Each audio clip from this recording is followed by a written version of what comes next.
Oh, beautiful. Okay. So Dan Mennear is a marketing expert, business owner, and educator who helps local businesses grow through smart digital strategies. He is the founder of DK Digital, a digital marketing agency, and of DK Digital Suite. A powerful all-in-one marketing platform. Dan also teaches with the Utah SBDC and serves on the board of directors of, I was going to ask you to clarify, thank you, Small Business Development Center. He also serves on the board of directors with the Spanish Fork Salem Area Chamber of Commerce and sharing real-world tools to help business thrive. So with further ado, we're going to turn the time over to Dan, who will also give his own little intro. And do you want me to announce the next one? Please. This is, again, the first part of this series. The second part will be June 10th, correct? So you'll need to register for that one as well, but it will be located here. Spanish Fork Police Department is where we're at in this classroom. Okay? All right, Dan. All right. Thank you. Thank you. Okay, we are going to try something a little different. Miriam, just double checking. You can still hear me okay? Yes. We are hearing you okay, but you have to speak a little bit louder than you. Okay, perfect.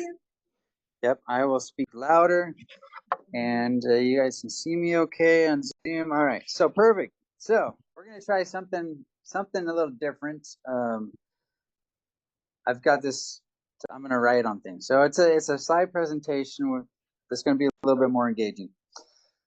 So anyway, this presentation is called How to Outperform Your Competition by Quickly Attracting and Activating Customers. And I like to just call it marketing fundamentals, right? We're going to be talking about the marketing fundamentals. We're going to start very basic and dive a little bit deeper on things. And then, of course, the follow-up meetings we'll get even deeper on marketing. Okay, so we're going to cover 3 marketing secrets today. Secret number 1, why now is the time to attract customers. And yes, there's still lots of opportunities. Secret number 2, there's only 3 ways to find customers. That says on the internet, but really it's only 3 ways to find customers anytime. And the 4-step framework for local domination, or even if you're not doing the local area, it's a 4-step framework for any type of domination in your marketing. So who is this for? This would be for anyone who wants business, businesses who are just starting. This is for businesses that are existing. This is for businesses who might have a client or a customer, patient or a member. Hopefully that means everybody. This is for all business owners. Okay, so who am I? My name is Dan Mennear. I own the digital marketing agency here in Spanish Fork called DK Digital. And I just forwarded you a link to a Chamber of Commerce marketing meeting. Oh, perfect. Thanks. Yeah, Miriam, can make sure everyone's muted on that. And I'm going to give you guys questions, question time at the end, if you have any questions. All right, so yeah, so I've been doing marketing for a long time, and I graduated in marketing, and I was doing traditional marketing, and then I moved into digital marketing in 2010, and I decided to start my own business in 2019, doing as DK Digital. And since then, we've been over 5 years now of helping hundreds of different businesses to get more customer activity. Now, the customer activity that we're talking about is anything like filling out a form, visiting your website, making a phone call, walking through the front door. It's any type of activity that you want a customer to take. So a little bit about who I am. Yeah, this is me, and believe it or not, I have grandkids. It was kind of hard to believe. I have to keep saying it over and over again in this presentation, or I just don't feel old enough, right? But I do. I've got 2 grandkids, super fun to be with. My family and I, we like to explore and see different parts of Utah. And here's a couple slot canyons that we went down. And I also can say that I made it to the top of Mount Timpanogos. And this was a success for me. This was an achievement. If you look at my face on here, I'm at the top and I'm getting ready to go down, right? I almost didn't make it to the top. I was so tired. My legs were just dead. And we've been sitting at the top for almost an hour trying to rest. And I sat at the saddle for about an hour, really trying to decide if it was worth going to the top. And so then I have wrapped my knees because now the fear is going in my head that I'm going down and my legs are going to stiffen. And I'm not going to be able to bend my knees very well. And that's happened to me in the past. And so I'm like, wow, this took 8 hours to get up here. How am I going to get down? Right. And so this is the fear that's going on in my head, but I'm happy to say I made it. And, you know, a wonderful view to be able to see. And I like this picture because it reminds me of business. This is the type of, we're all trying to get, we're all trying to go on this journey. And sometimes it's up to the top. And then sometimes we got to go back downhill. And that might be the fear in your eyes. Anytime as someone comes to me and says, I need help in marketing, this is often the fear in their eyes. Like, I need help. So marketing is fun. But you got to know what to do and how to do it, and then you have a better look on your face. But anyway, business is hard, and so just it's like climbing Mount Timpanogos. And of course, the reason why I do what I do is to support the family. All right, let's get started. That's enough about me. Okay, we're going to talk about marketing secret number 1: why now is the time to attract customers. Okay, right now, visibility is up. Okay, these are just some headlines that that have hit the internet. Just more and more people are using the internet. More and more people are jumping online. Internet statistics says that from 2000 to 2022, internet increased by 13,000 or 1,355%. Right? Just visibility worldwide going on here. You can see 5.3 billion in 2023, and it just keeps going. Social media users. Okay. This was done in 2023, and these are all projected, but this is what's happening. The numbers just keep going. Okay. So we're getting a lot of people jumping online, a lot of people on the internet, and you might be thinking, hey, that's great, but really, does anybody want to buy my stuff? Right. And you also might be thinking, well, hey, that's great, but I have a brick and mortar building. And guess what? Everybody is using the internet. Everybody, even if you have a brick and mortar building, they're going to use the internet to search for your business. So this applies to everybody. All right. And you might be thinking, hey, nobody wants to buy what I have. So, hey, let's look at a trend or let's look at a tool called Google Trends. And this tool helps identify what kind of searches are happening. And what I expected to see is if anything was really dropping, if there was an industry that was really dropping, it might look something like this, right? Like Blockbuster dropped like a rock, right? As soon as Redbox and Netflix came out, right? Netflix used to be able to just deliver that DVD right to your mailbox, right? And that was way better than going to the Blockbuster and renting something for 5 days and then getting late fees because you didn't turn it in time, right? And so Blockbuster died pretty quickly. This is the type of trajectory I thought that I would see if I was going to see any type of industry that was going down, right? If we were seeing any type of industry going down, we would see this type of a drop. Okay, so I started looking, and we did some searches for different types of industries. HVAC, you can see not going down; it's seasonal, but pretty much straight across, right? Lawyers, yeah, pretty much straight across. Dentists, straight across. Plumbers, straight across. And you might be thinking, well, hey, that's great, but those are all needed. Everybody needs one of those. Okay, so let's look at a different industry. Let's look at a life coach. Life coaches are not needed, right? They're kind of a want. But guess what? Straight across search trends. Okay, nothing's going down. How about holistic health? Straight across. How about anybody wanting to start a business? Going straight across. Online marketing. Yeah, it's going straight across. Pool cleaning, landscaping, window replacement, furniture, car dealership. Nothing is dropping like this Blockbuster did. Okay, which means What does this mean? It means that right now we have great internet traffic. We have great social media users. Searches are holding strong for pretty much any industry that you're in. And people are looking for businesses just like yours. So this is the best time to put your business right on the main stage, right? To be right in the spotlight. So the truth is, if you have a business and you want it to grow over the next few months and years, now is always the time to attract customers. Okay. So that was secret number one. And now we're going to dive into other marketing fundamentals that will really help. Okay, so we're going to talk about secret number two. There's only 3 ways to find customers on the internet. And we have a question. Someone asked online how you find those Google trends. So you search for Google Trend, Okay. and it's a tool that pops right up. Yep. Thank you.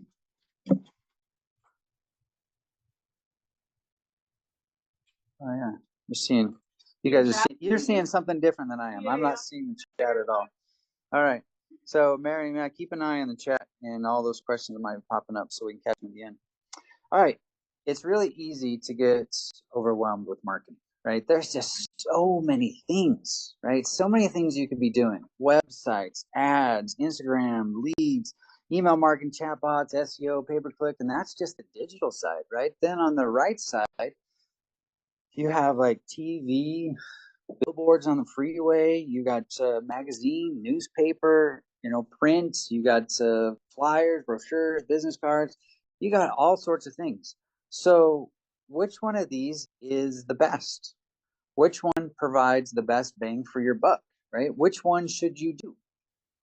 Okay, so the problem that everybody has is businesses get sold on choosing one of them. And really not considering that it's the right tool for what they're trying to accomplish for their goal. Imagine, okay, not all marketing strategies serve the same goal. So imagine you're out trying to fish, and you want to go get a tuna. Okay, so if your goal is to get a tuna, you're not going to go down to the local creek here and throw in a little line with a little worm on the end, right? That's not going to catch a tuna.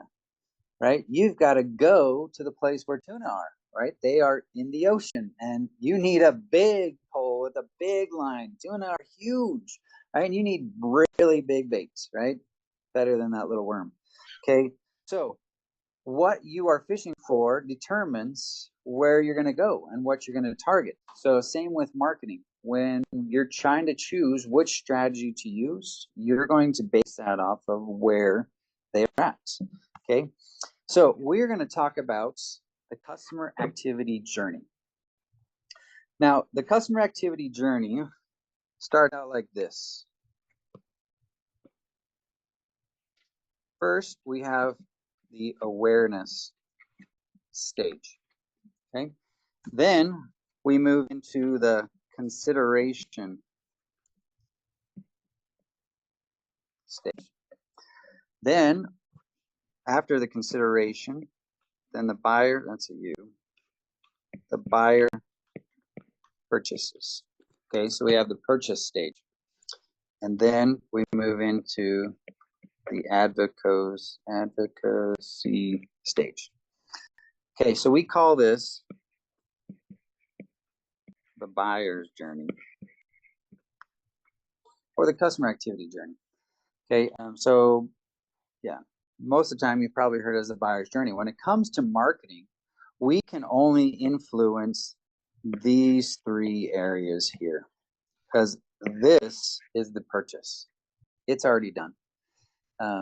So our marketing efforts only do these 3, and so that's the only 3 areas where we can find these potential buyers. Okay, the purchase is the act of purchasing. It's already done, right? It's happening in the moment. Can't do that. So the strategies you choose can only influence the 4 areas, and so take off the purchase. Now we're down to 3.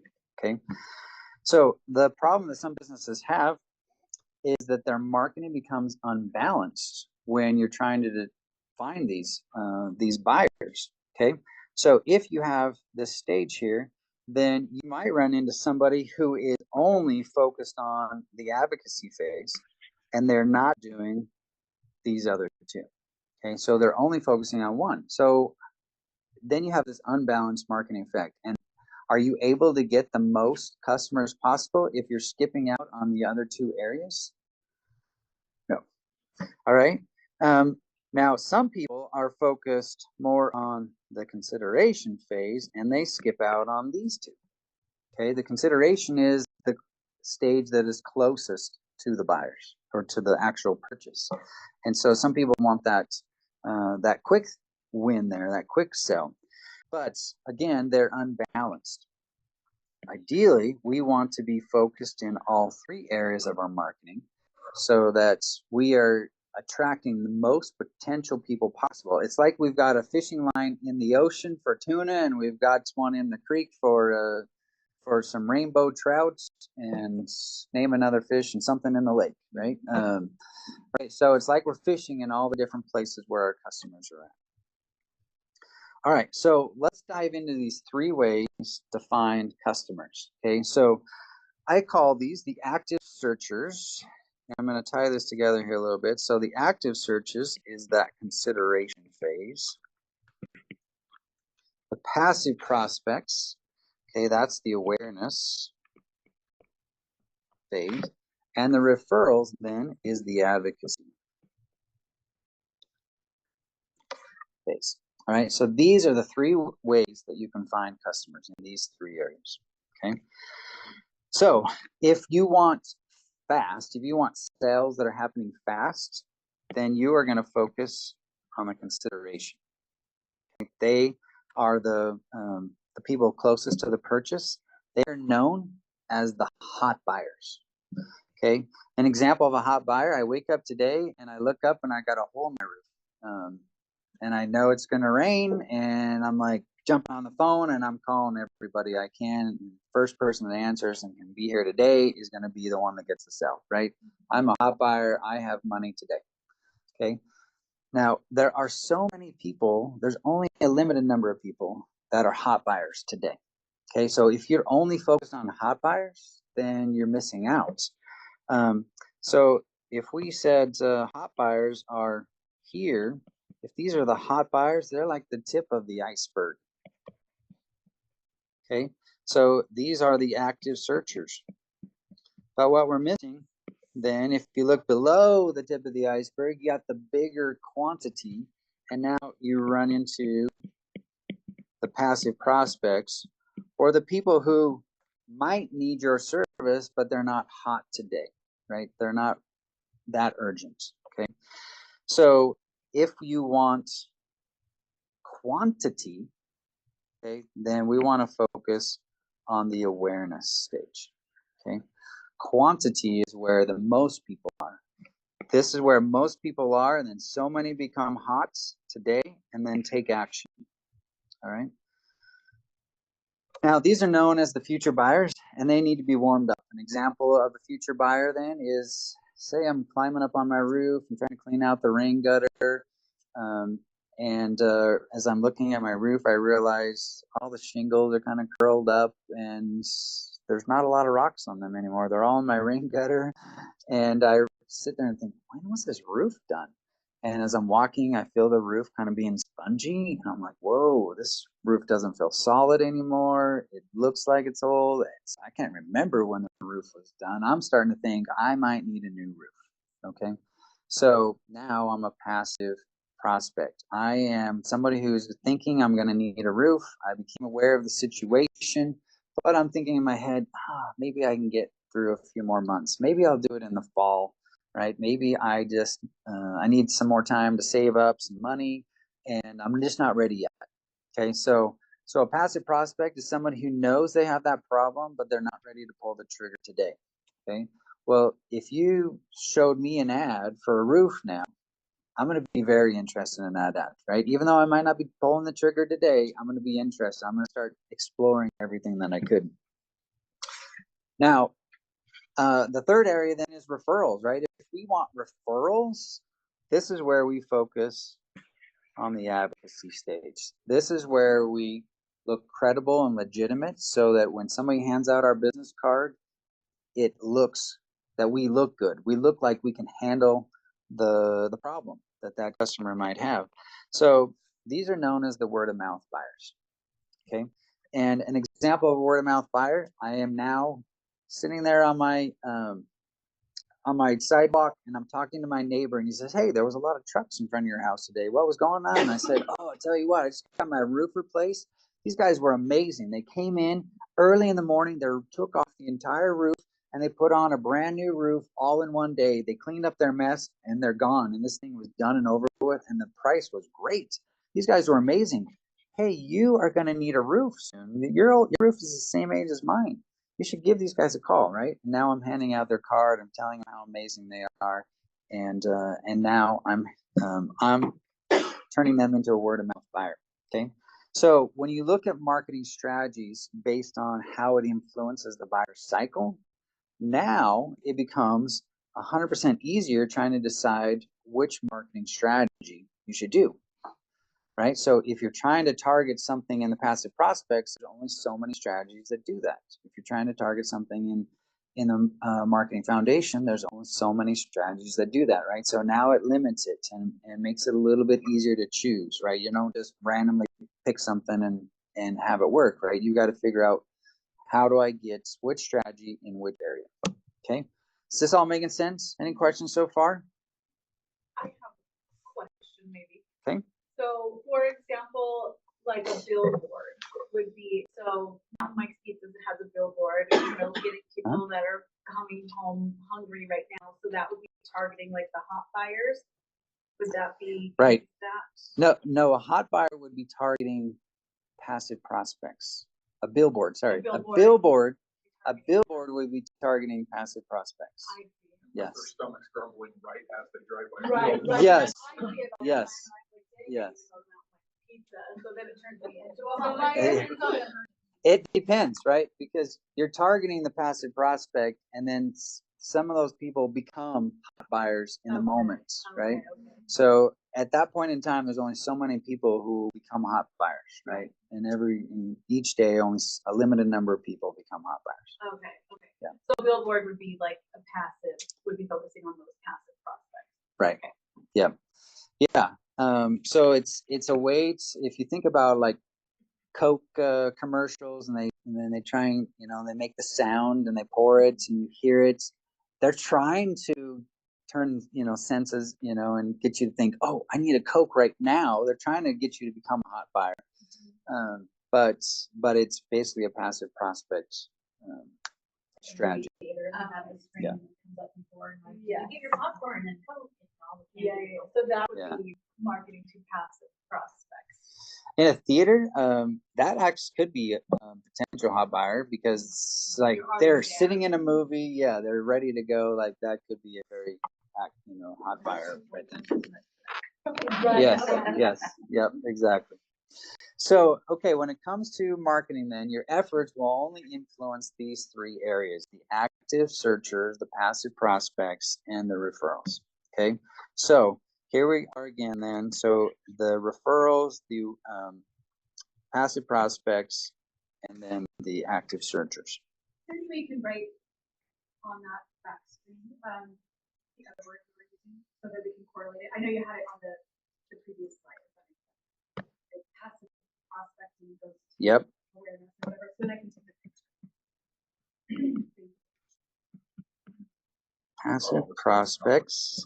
What? I said I thought all this stuff was happening. Yeah, it's all, yeah. Only if you try and sell it. Right.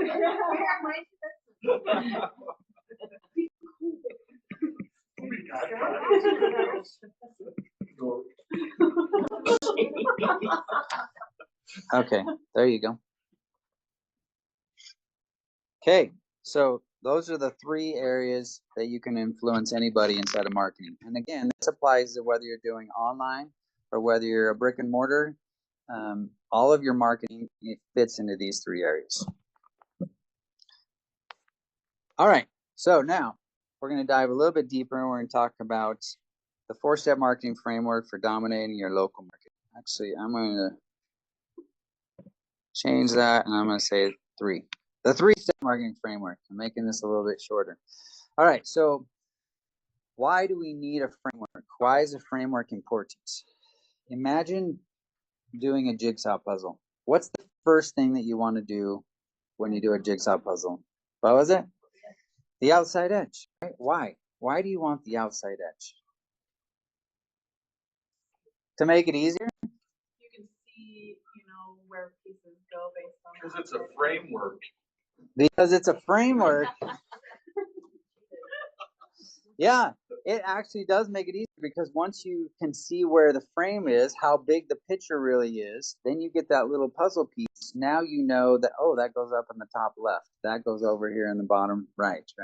You know where pieces are. It makes it a little easier. So if you have a framework, you know where things are a little bit more. So, and also if you're looking at just a single puzzle piece, you're really struggling to see what this picture is, right? So sometimes you need more puzzle pieces to be able to see the better picture, okay? Same thing goes with marketing. You often need more than one marketing strategy to help you see the bigger picture, to help you see the results that you're really looking for, okay? So have you guys ever seen, like you're thinking, hey, I'm just not doing very well, but why is that competitor across the street doing so much better than I am, right? Why are they just crushing it? They got a line out the door and nobody's standing in front of my door, right? No one's buying from me. Why? They do the same thing I do, right? What makes them different? Why are they crushing it?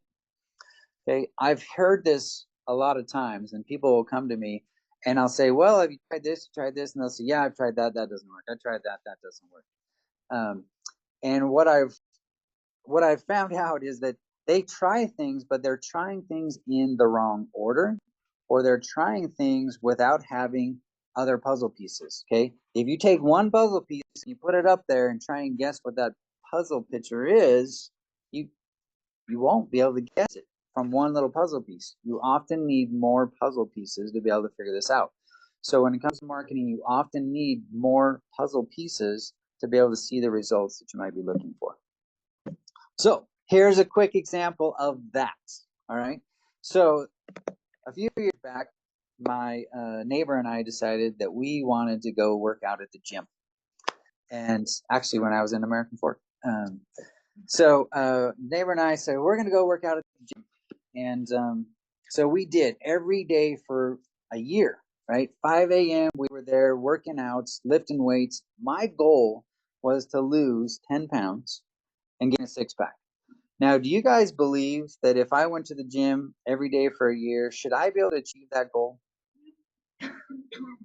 Should, right? Seems reasonable, right? Well, I didn't. So it doesn't work. Okay? Going to the gym doesn't work. I didn't do it right? Absolutely right. Absolutely right.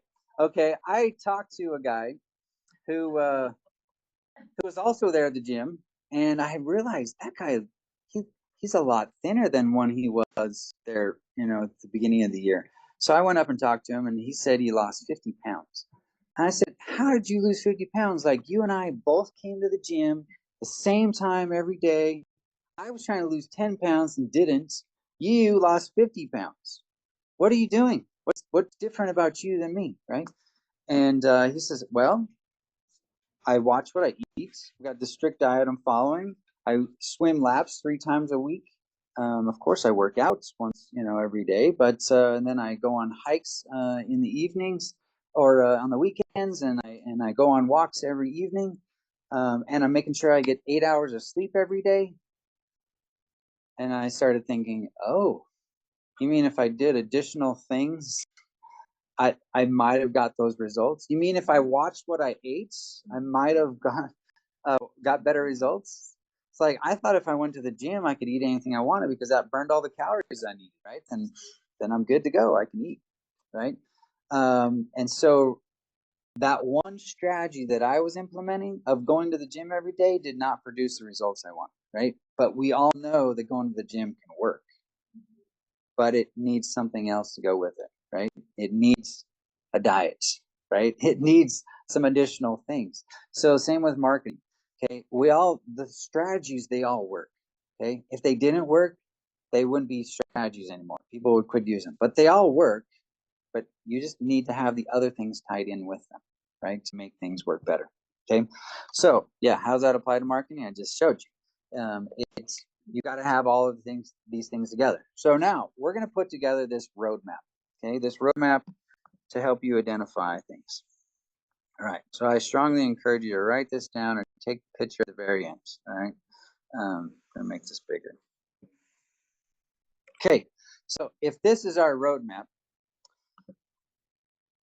we are going to call this the marketing foundation. Okay, we're going to call this area the active searchers. And we're going to call this one, oops.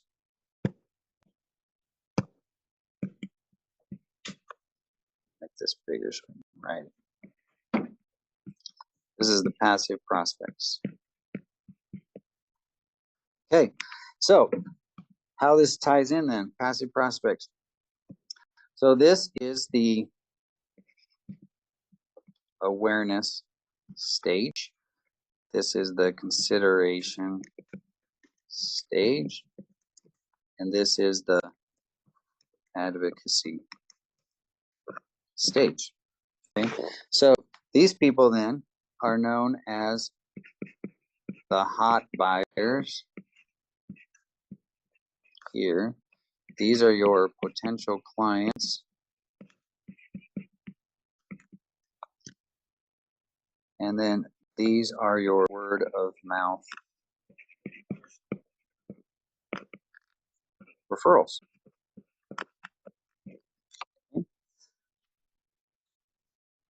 So there's your roadmap. Okay, the CAR, customer activity roadmap. Okay, a few more seconds for pictures. Okay, all right. So we're going to first talk then about this area here, the marketing foundation. Okay, why is a marketing foundation important? Any foundation is important, right? It's the base, right? Because if whatever you build on top of it, it can fall if you don't have a strong base, right? You need a good foundation, okay? So a good foundation will make you look credible, it'll make you look legitimate, and it will help convert those people who come to find you. So yeah, without a strong foundation, they'll all fail. All right, I call this the trust tipping point. Everybody, when they first hear about you, they're trying to figure out whether they can trust you or not, right? And you are trying to get them to that point as quick as you can. But if they run into too many red flags along the way, they may never get here, okay? That trust tipping point happens once they get to a trust tipping point. Now they're ready to fill out the form. Now they're ready to make that phone call, right? Now they're ready to take action with you. But if too many red flags pop up along the way, they won't. So this is an example to try and explain that a little bit more. Let's pretend that you guys all hired me to get, say, 100 people to your front door, right? And guess what? I drove my car here. Don't laugh at my car making ability here. Oh, the chamber office? Okay, well, yeah, well, we'll see.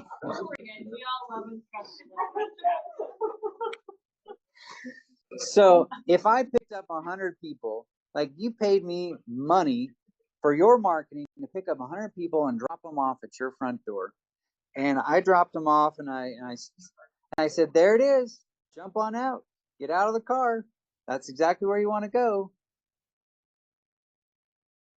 Most of these people are not going to get out of the car, right? They're going to look at it and go, is this the right place? Are they still in business? Which door do I use? There's 2 doors, right? Is it safe? Are they even open right now? Right? It all looks dark inside, right? And there's all these red flags that are popping up in their heads. Okay. Now, if I was over here and I dropped them off and this was your business, right? If I dropped them off, no one runs into those little red flags, okay? Because right here, they are just going to get out of the car and walk in. You're going to have multiple people just walking in because it looks like legitimate business. It looks credible. It looks safe. It looks like what they expect to see. Okay. So no red flags popping up. So they get to the trust tipping point a lot faster than that ugly pink building on the left. Okay. So this applies to brick and mortar businesses, but it also applies to online businesses. Anybody that has an online presence, which should be every one of you with a business, should be thinking, how does my online presence look, right? How is it helping me or is it hurting me? Okay, so this is how your foundation then is why it's so important.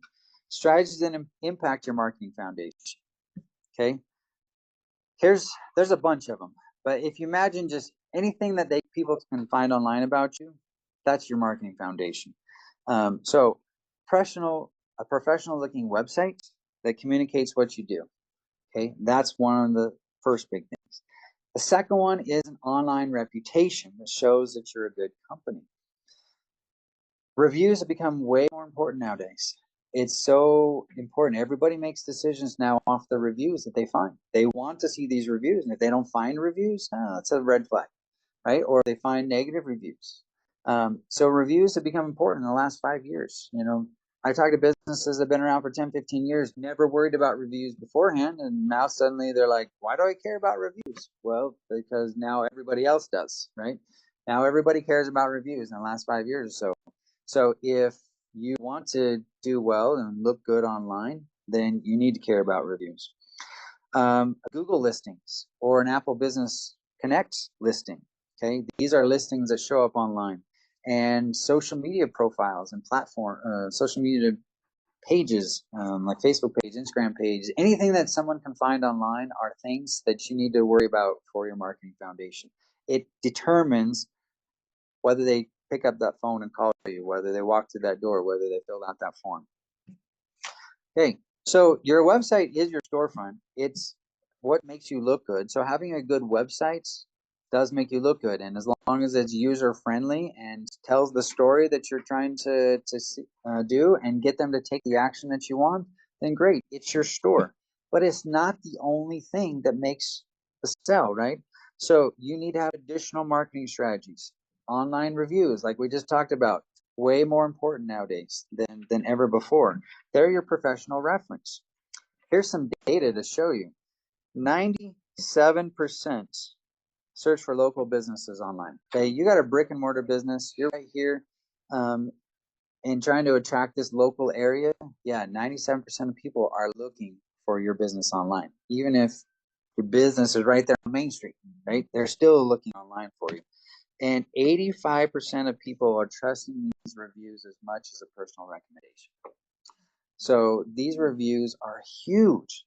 And 77% of consumers think that reviews older than 3 months are not relevant anymore. Oh, here, let me go back. Okay, so the data shows then that reviews are very important. Everybody's looking at them and everybody cares.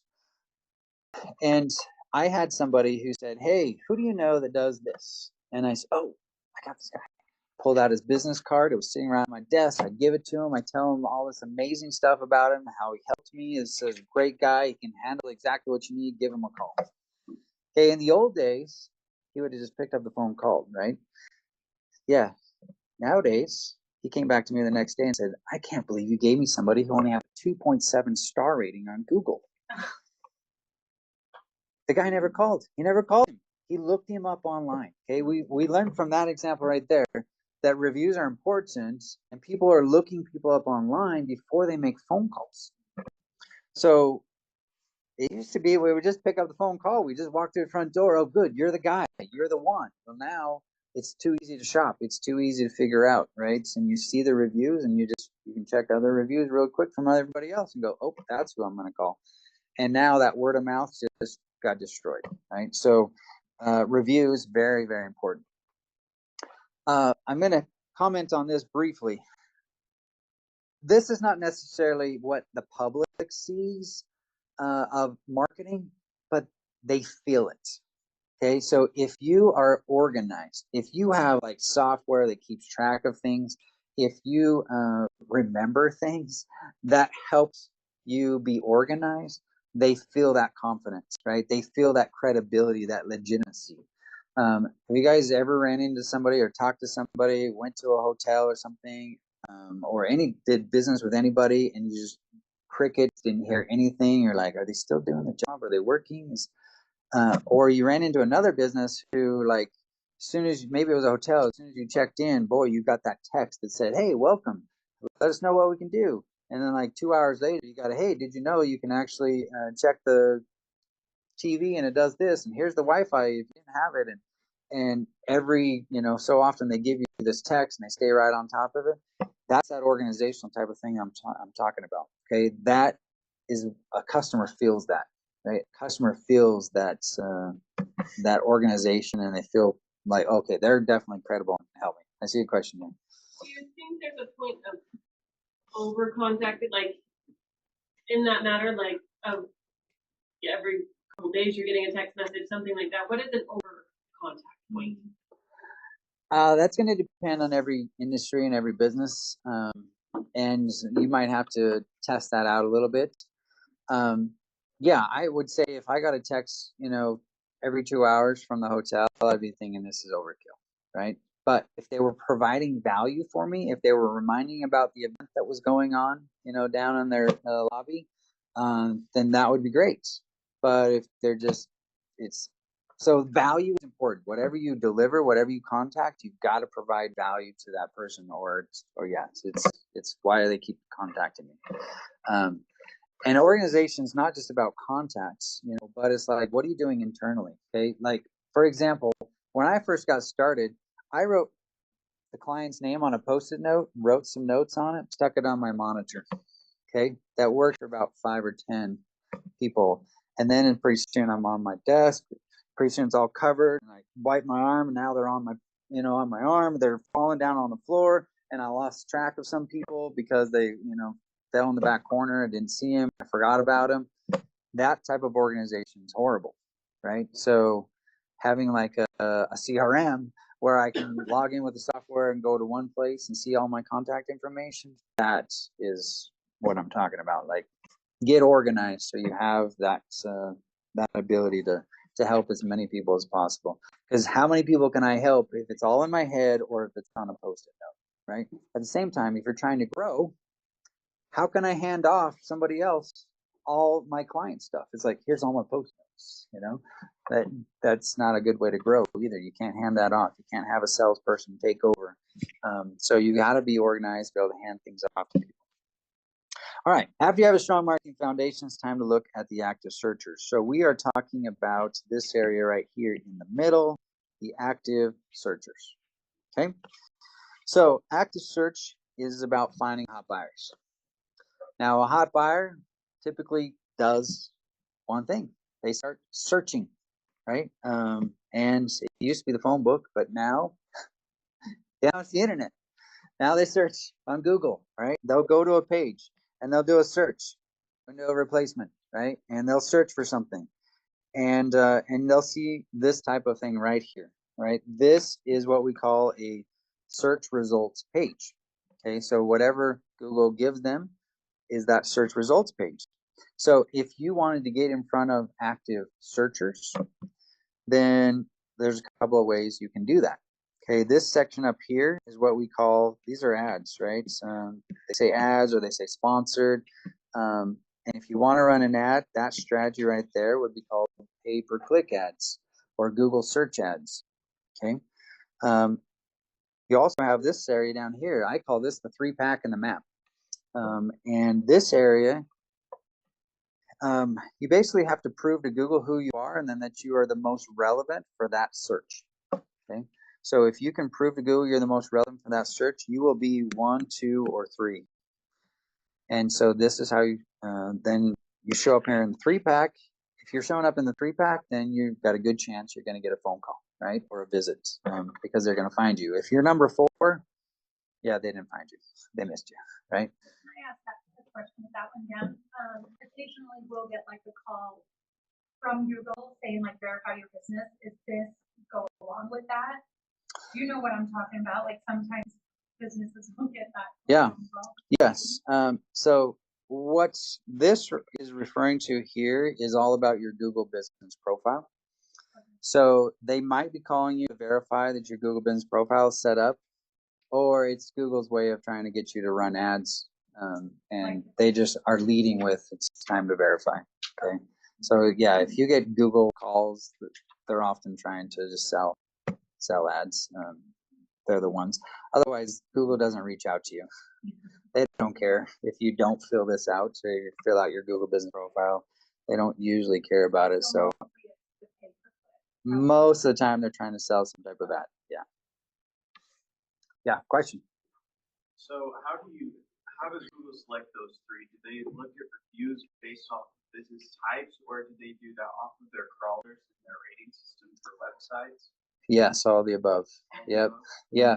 Google looks at a lot of different things. Like there's a list of like over 200 items that they're looking at, and they're trying to determine.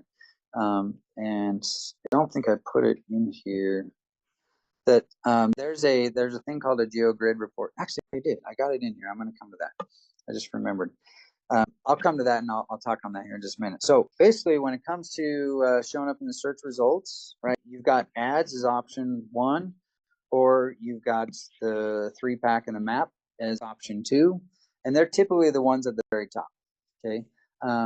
Additional things is your websites. Google's now putting up like YouTube videos, and they're putting up images, and these are all different ways that you could show up in those search results. Okay.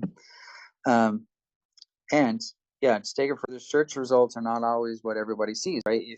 If we all did a search and we were all in our different businesses or offices, we would all see different results, even though we search for the exact same thing. Okay? And the reason being is because it all depends on where you're at. Because now everybody has a phone, and Google wants to make sure that they provide the most relevant information for where somebody is at geographically. And so here is the thing I was going to show you. So if someone was doing a search for a roofing contractor, okay, and I was the roofing contractor, if they were in this area right here where it's green, I would show up in that 3-pack. If someone did a search for me and it was out here in this other area, they wouldn't find me at all. Well, they would find me, but I'm not in the 3-pack, right? Unless your pay-per-click is for those areas as well, correct? Unless I'm running ads for those. Yes, exactly. This is the organic search, right? This is how do I show up in that 3-pack. So yeah, so what this is saying then is Google basically ranks people and says, okay, well, you are really relevant for that area, but for this area out here, you're not relevant. So it all depends on where people search, right? And so ideally, when you're doing, this is what we call local search engine optimization. If you want this whole area to become green so that no matter where they search, they find you in that 3-pack, then that's the strategy you do for search engine optimization. Help Google find out more about you. So you look at that huge list, 200 plus things that they have, and you try and do as many as you can to help them know who you are, right? So yes. So showing up in the search results is a way to go. So after you tap into those hot buyers, then it's time to look at the passive prospects. What we're talking about here then is this area up here at the top, passive prospects. It's all about creating that awareness. And digitally, Facebook is a way to, Facebook billboard ads are a way to run ads and get in front of passive prospects. Now, the traditional awareness ads, TV, radio, newspaper, billboards on the freeway, right? I like to call these, I guess that's not the right color here. I like to call these Facebook billboard ads because that's basically what they're doing. Like they are popping up in front of somebody who you have targeted, so that you can target the right people with the right interests, behaviors, right actions, and then they see your ads, right? And so this is a way that you basically get in front of them like a billboard on the freeway, but you're targeting the right people, not just everybody who drives by for free. In your ads all week, so you know I've seen your face all week on my. You haven't seen my ads? All week. Okay, guess what? Okay. Okay, guess what? If you've been seeing my ads, then you did something. Because my ads are not targeting anybody other than those who have visited my websites or went to my pages. Yep. So I'll show you that here in a minute. We call those boomerang ads, right? Well, you liked it, yeah. If you followed my page, yeah. If you took some actions, then yeah. So I'm going to show you that here in a minute. So right now, traditional Facebook ad is targeting like a cold audience. You can be very specific, like a certain homeowner, top 10%, household income, they're married, children, 25 to 65, certain mile radius from your office, right? You can be very specific with these types of ads. And I call them billboard ads because these are like the cold ads, right? You can also target people who are a little bit warmer. They've taken some type of action with you, and I call them the boomerang ads, and those are my ads. So if you guys have seen my ads, then you have done something to trigger my ad.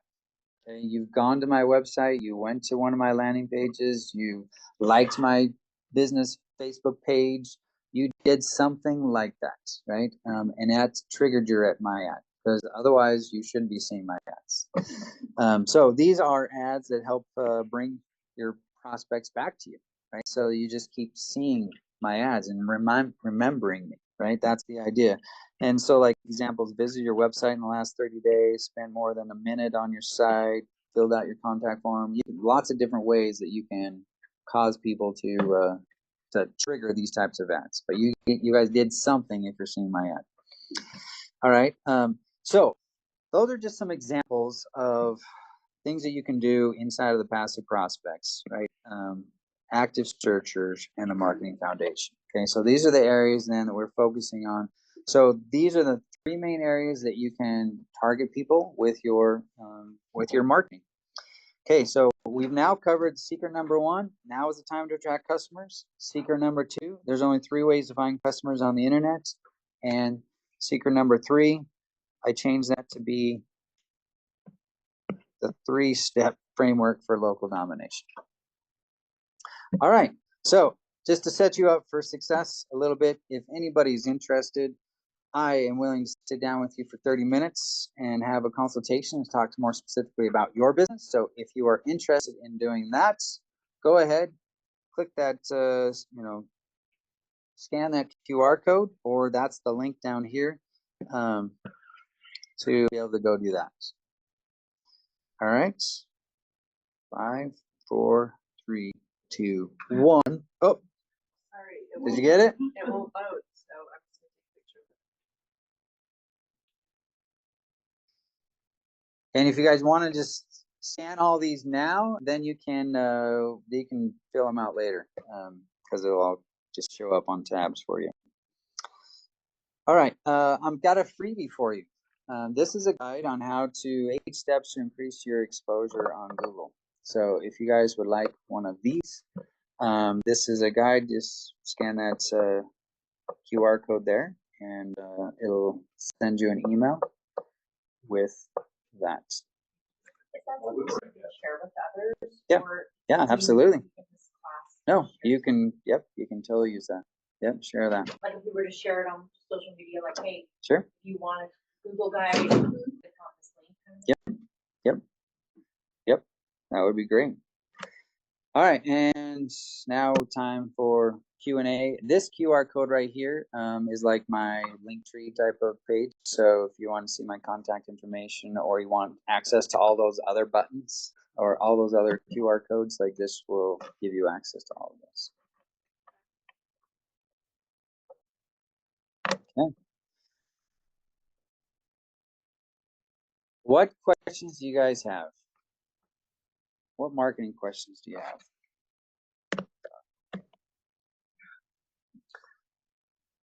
Was there anything surprising to you? It's the phone through. I know, right? Yeah. You guys, none of you are surprised that I didn't lose 10 pounds. We've all been there in the same house. Dang it, I went to the gym and did nothing happened.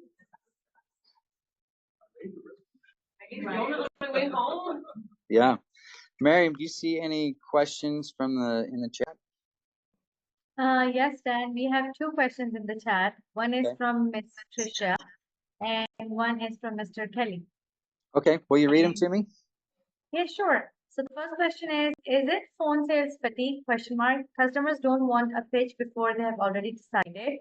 The reason they check out online presence and reviews before they actually call on a referral? Question mark. That is the Well, question. all right, I missed that first part then. Say that first Ah. part, first sentence. Okay, so it is it phone sales fatigue? Question mark. Phone sales fatigue? Oh, okay. Yeah.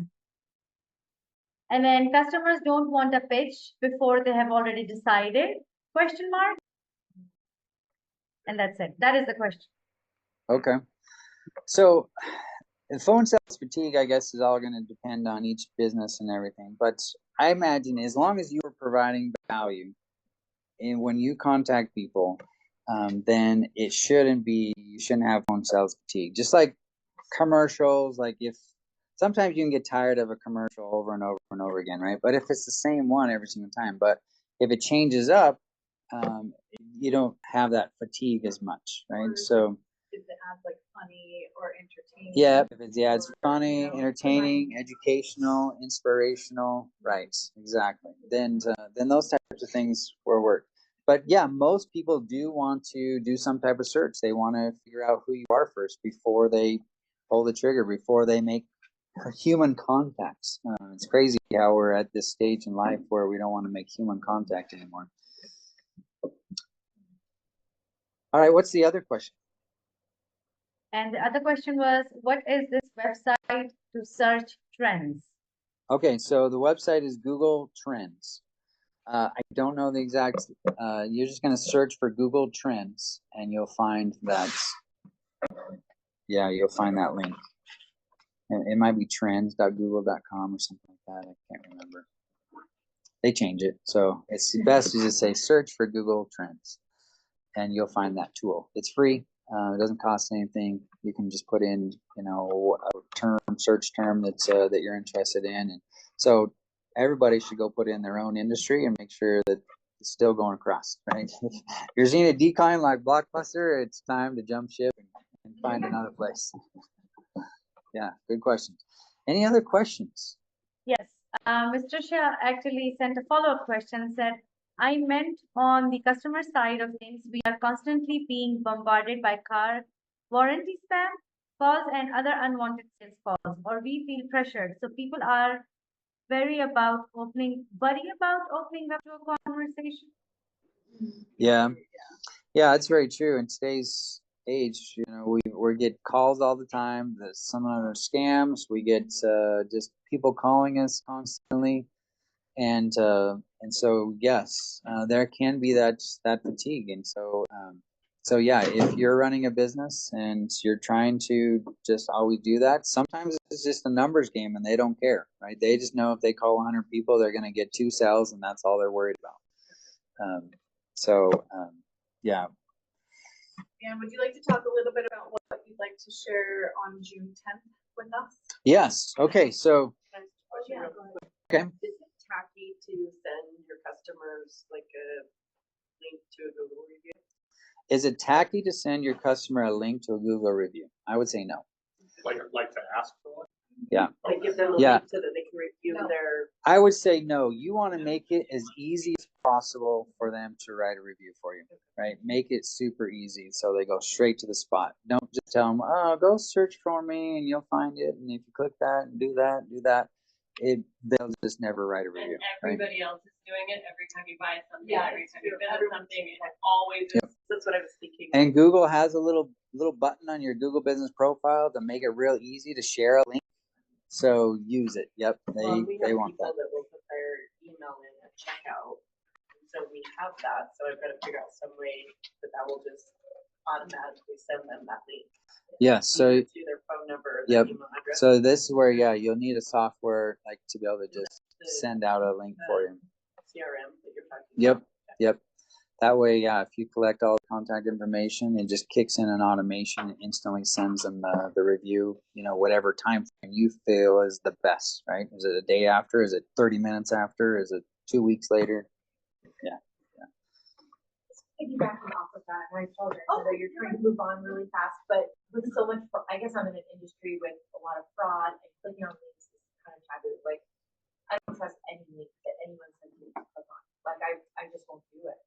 So is there any alternative able to get Google reviews and things like that, other than click on this link and leave me a review? I mean, you can always tell people to go search.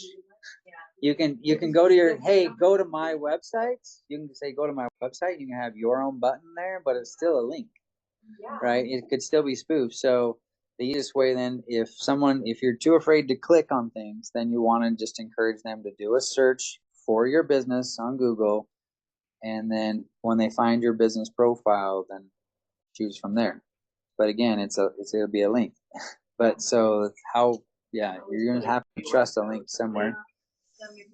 That QR code is still going to a link. Yeah, sure. It still can be spoofs. Yeah. Right. So, because all you see is a QR code, you have no idea where it's going. You just end up there. Yeah. Yeah. So that one's tough. Right. If you don't trust any links, then you're going to struggle with. I click on Yeah. this, but just telling people to do it when I email before, I'm like, don't click on anything. Yeah. Good question. Yeah. Okay, so for the follow-up meetings, so this next meeting, we've talked about these marketing fundamentals, right? We know kind of the general areas and some of the strategies that are in those areas. We are now going to talk about, in the next meeting, we're going to talk about how to get traffic or customer activity without paying for ads. Okay? So how to do things without paying for ads. Because if you're a new business, if you have been around, like ads do cost a lot of money. And ads are not just boosting a post, right? So we're talking, if you're doing ads, really, you need to be committed to at least 6 months, and you need to be spending $600 to $1,000 a month, right? Like ads are a commitment, right? So so I would say do that last resort. Let's work on the strategies that can get you traffic or customer activity without paying for ads now. And then once the business starts happening, you're doing well, then you can grow and move on to running ads. And running ads, Facebook ads, will be our third meeting. We're going to dive into how to put together Facebook campaigns, and we'll dive deep into that. So you shared June 10th is the date for our second class and July 29th. So June 10th, put this on your calendar. June 10th will be our class on how to get customer activity without paying for ads. And July 29th is the date for the Facebook ads training. Okay. Any last minute questions, Miriam? Anything else? I don't see any. No, we don't have any. Okay. Perfect. Okay. Thank you, everybody. Appreciate it.